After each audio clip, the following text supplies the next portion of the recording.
Over these past weeks, we've been thinking about our spiritual gifts and how we can be part of God's body, Christ's body here in Motueka and beyond, how we can serve his purposes. This morning, I want us to think about that from a different angle. If I was to mention this person, who would you what would you think about? What would they be known for? And the first person is Hudson Taylor. Yeah, he was a missionary to China, and he began what was called the China Inland Mission that became OMF, and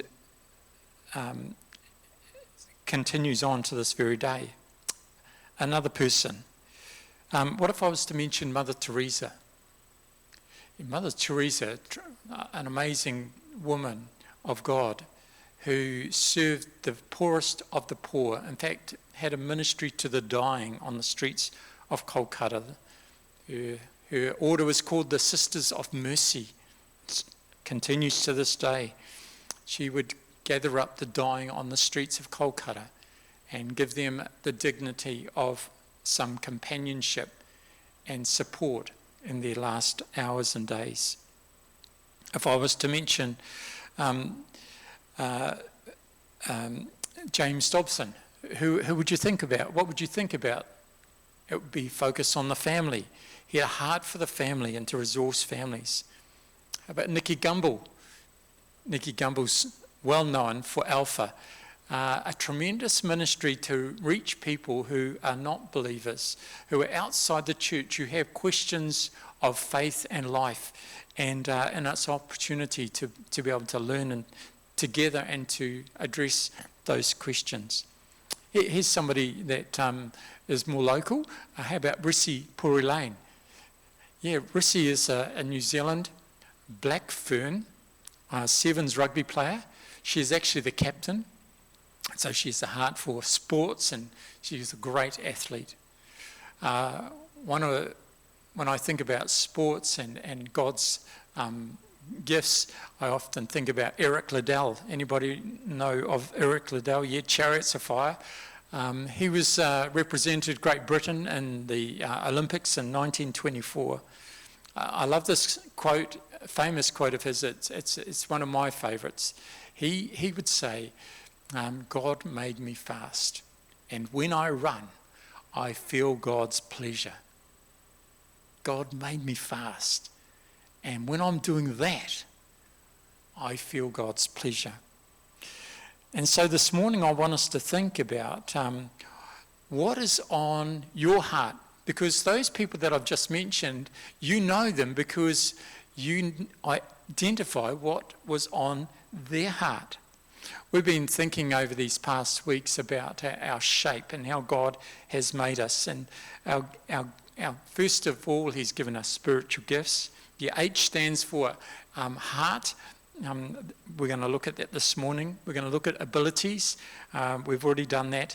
That's the A. P is for personality, which we looked at a few weeks ago. And E is for experiences, which often feed in to our heart.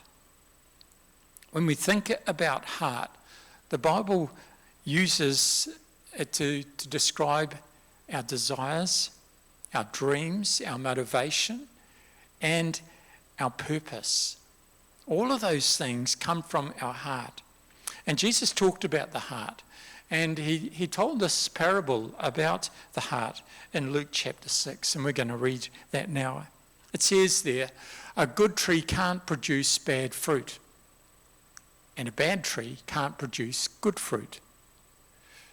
A tree is identified by its fruit.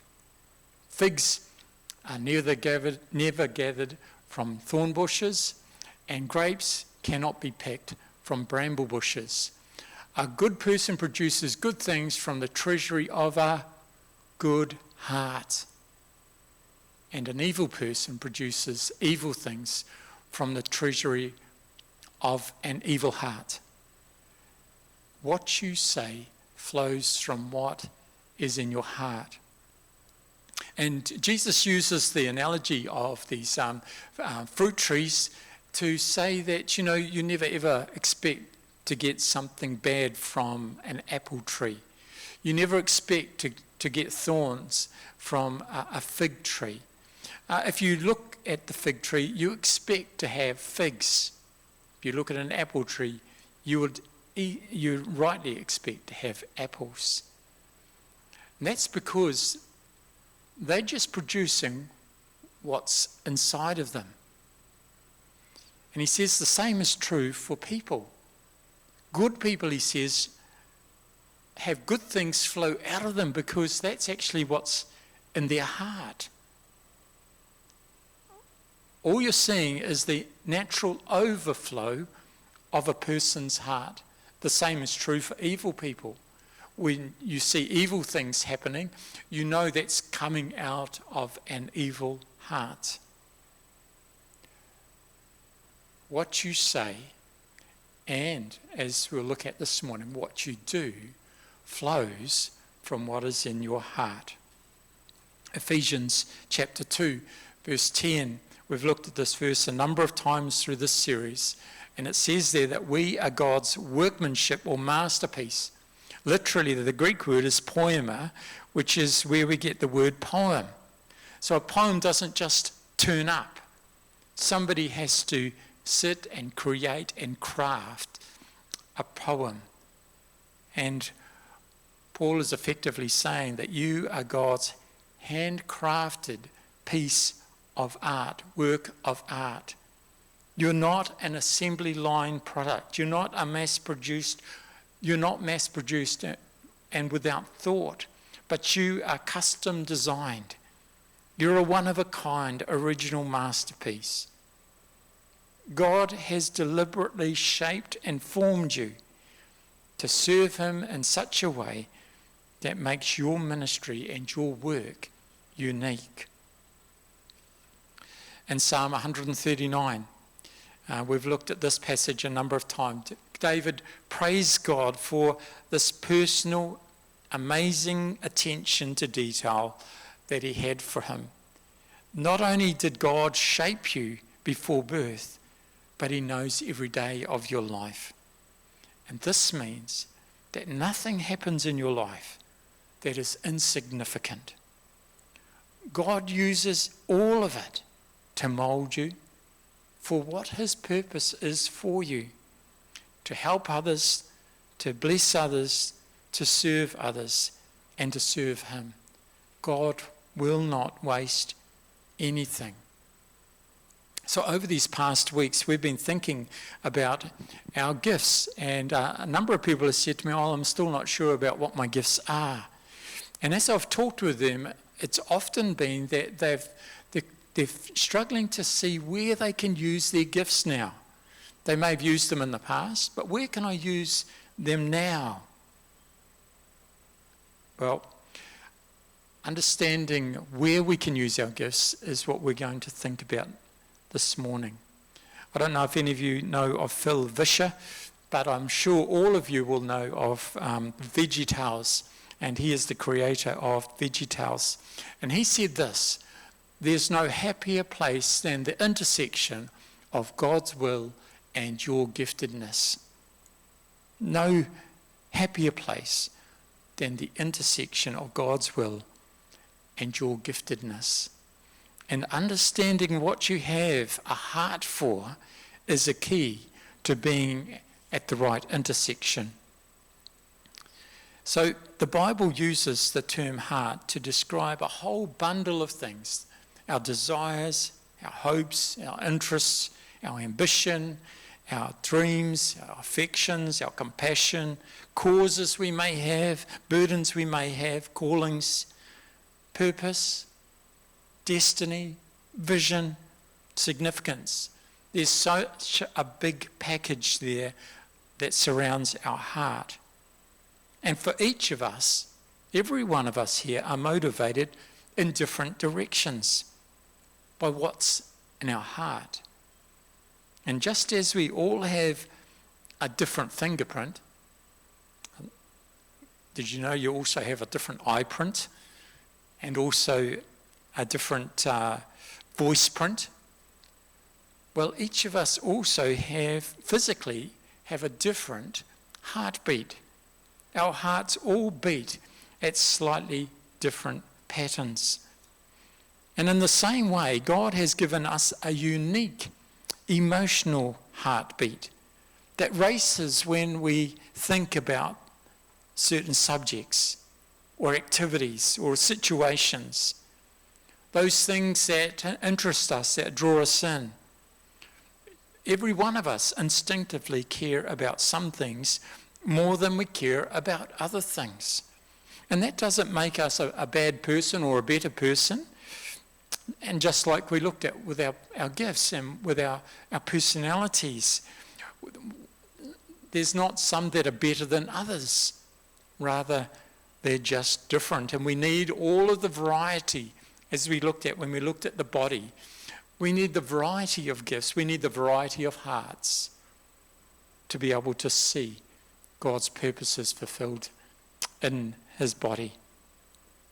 So questions you can ask yourself this morning or throughout this week is, what excites you? What do you get excited about? What motivates you? What brings you to tears? What moves you? What is it that makes you angry? Not frustrated, but a kind of a righteous anger that this isn't right and I need to help put it right.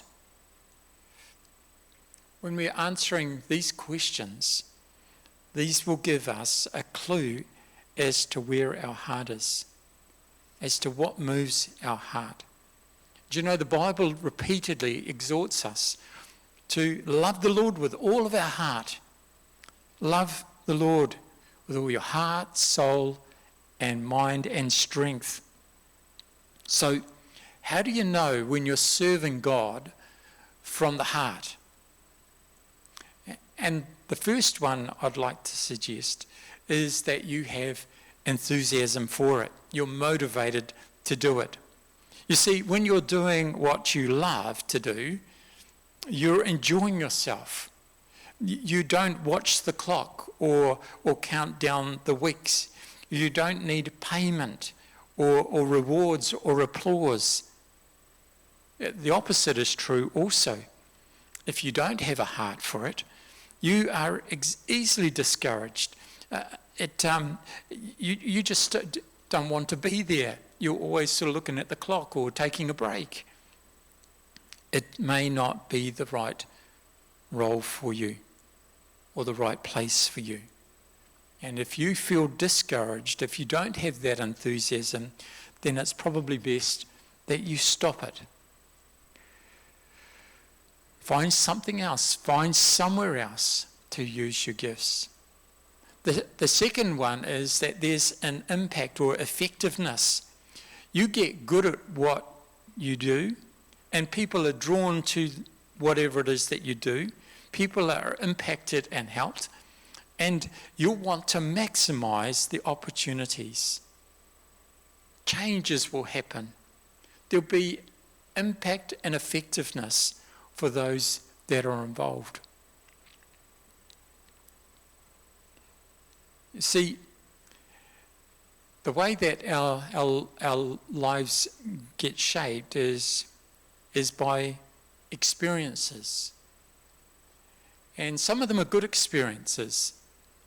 And I think you can probably all think of a time when a particular experience just changed or altered the course of your life. It might have been a person that just encouraged you to do something, or it might have been an opportunity that you got to do, and then suddenly you thought, well, I can do this.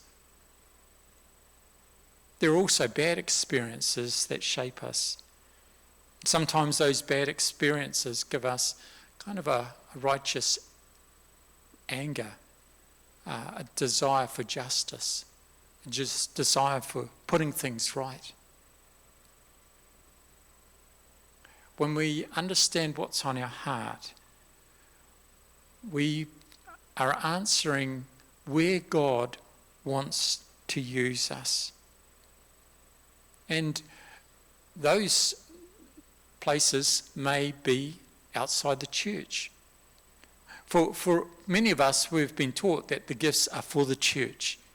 And that's exactly right. They are for the church, but that doesn't necessarily mean that they're to be used in the church. Some of the gifts are to be used outside the church in mission, in caring for situations, and in doing good in society, in being a good employee or a good business owner. So not all of the gifts we'll use will be the kind of gifts that are seen around the space. In fact, there wouldn't be enough jobs for everyone to be employed in the church. But being a part of the church and meeting needs outside the church, making a kingdom difference there, is where God will use our hearts for making a real difference. Serving the needs where you are. And that may be in the school. That's a season of your life when you have to be part of a school program. You can be used by God there. It could be used in a sports team, in some activity that you just love to do. It may be in the business realm or just in the community involvement.